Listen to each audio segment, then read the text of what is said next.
Hello मेरे shining stars. तो आज हम करते हैं हिंदी व्याकरण पाठ्य पुस्तक मनस्वी कक्षा 8 by Galaxy publication magic mind series. अध्याय 20 विराम चिन्ह। विराम का अर्थ है रुकना।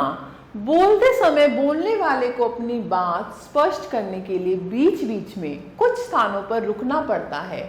लिखते समय भावबोध को सरल और सुबोध बनाने के लिए भी रुकना पड़ता है।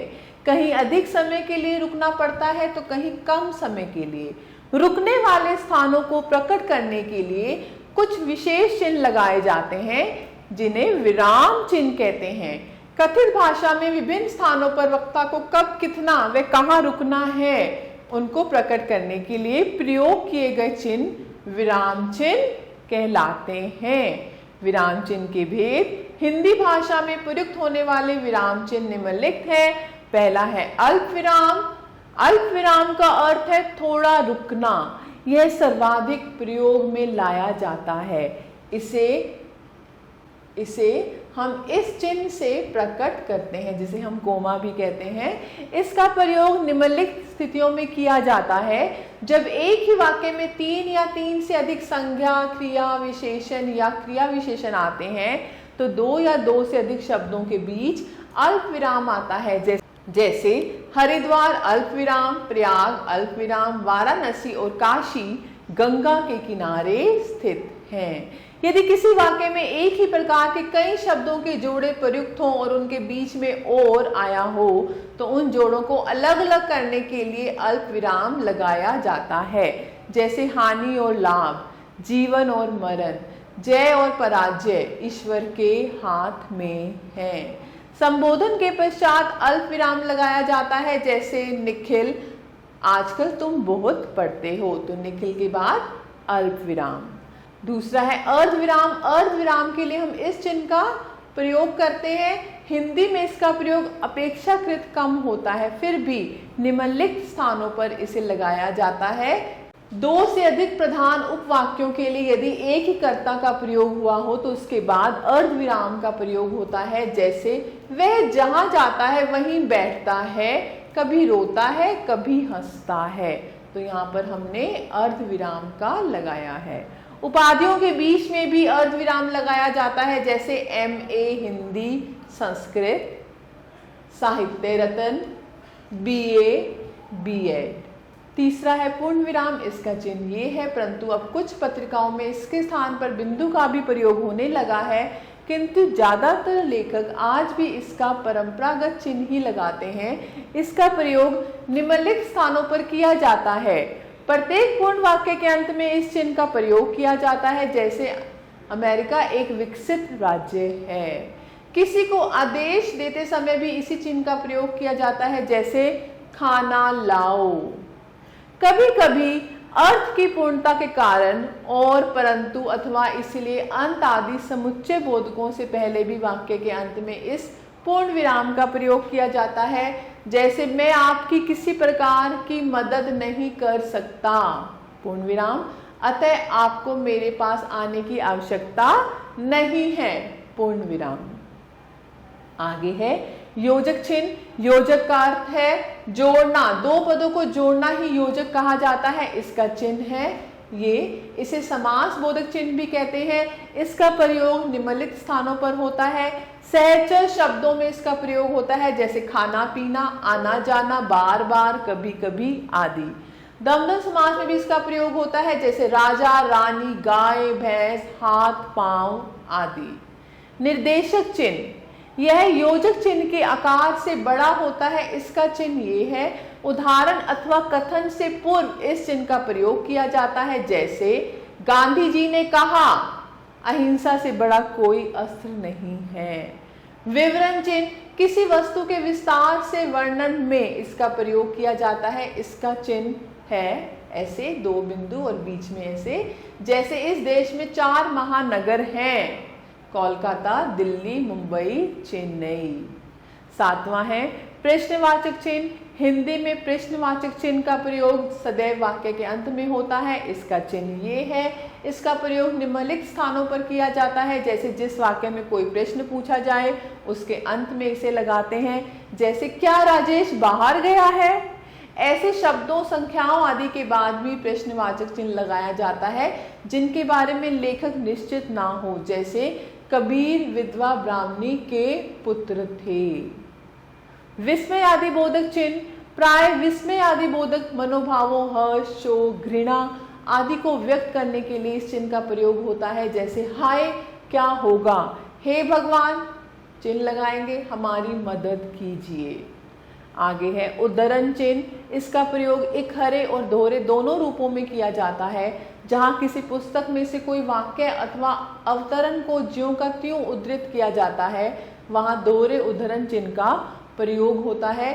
इनका चिन्ह ये है, जैसे माधवी चिल्लाई, मुझे फूल मत मारो, तो यहाँ पर हम उद्धरण चिन्ह लगाएंगे। आगे है कोष्टक चिन्ह। हिंदी में कोष्टक चिन्ह का प्रयोग निम्नलिखित स्थानों पर किया जाता है।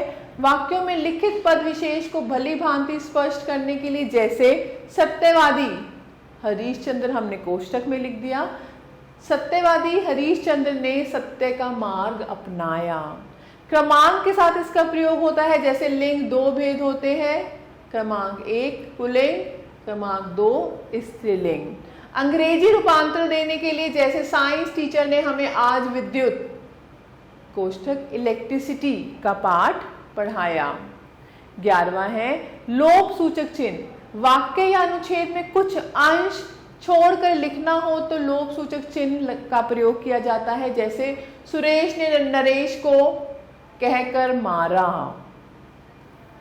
12वां है संक्षेप सूचक चिन्ह। हिंदी में संक्षेप चिन्ह के लिए हम इसका प्रयोग करते हैं, जैसे डॉक्टर, तो डॉ के साथ हम एक गोला लगा देंगे, प्रोफेसर प्रो, मिस्टर मी के साथ चिन्ह, बैचलर ऑफ आर्ट्स BA। 13वां है समानता सूचक चिन्ह।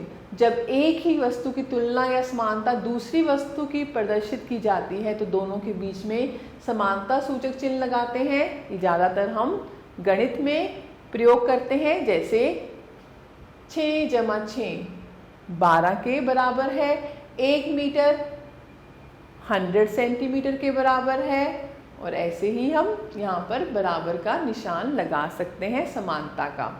परिणति सूचक चिन्ह किसी शब्द या वर्ण की विकासशील दशा का बोध कराने के लिए। 14वां है परिणति सूचक चिन्ह किसी शब्द या वर्ण की विकासशील दशा का बोध कराने के लिए इस चिन्ह का प्रयोग किया जाता है, जैसे भाषा संस्कृत से पाली, फिर प्राकृत, फिर अपभ्रंश, फिर हिंदी। आगे है हंस पद चिन्ह। लिखते समय वाक्य में जब कोई अंश छूट जाता है तो छूटे हुए स्थान पर इस चिन्ह को लगाते हैं, जैसे प्रेमचंद हिंदी के उपन्यास सम्राट हैं। रेखाकरण चिन्ह वाक्य के किसी शब्द पर ध्यान आकर्षित करने के लिए उस अंश के नीचे एक रेखा खींच दी जाती है, इसी को रेखाकरण कहा जाता है। जैसे वचन के 2 भेद हैं, एक वचन बहुवचन। आगे है पुनरुक्ति सूचक चिन्ह किसी शब्द या वाक्य को दोबारा लिखने के परिश्रम से बचने के लिए इस चिन्ह का प्रयोग किया जाता है, ऐसे। जयशंकर प्रसाद छायावादी कवि हैं, सुमित्रानंद पंत छायावादी कवि है, तो हमने इसको ऐसे ही लिख दिया। 18वां है टिप्पणी सूचक चिन्ह। लिखते समय जहां किसी शब्द आदि पर टिप्पणी करनी होती है तो शब्द के आगे इस चिन्ह को हम लगा देते हैं, फिर पृष्ठ में सबसे नीचे इस चिन्ह को लगाकर टिप्पणी लिखते हैं। समाप्ति सूचक चिन्ह किसी निबंध या पद्य की समाप्ति पर इस चिन्ह को लगा देते हैं, जैसे नव नभ के नव विहंग वृद्ध को, नव पर नव सवर दो, सूर्यकांत त्रिपाठी निराला, तो हमने यहाँ पर इस चिन्ह का प्रयोग किया। तो प्यारे बच्चों, अब हम दोहराते हैं। विराम का अर्थ होता है ठहराव। विराम चिन्ह का प्रयोग किन्हीं पर कितनी देर तथा कब तक रुकना है किया जाता है।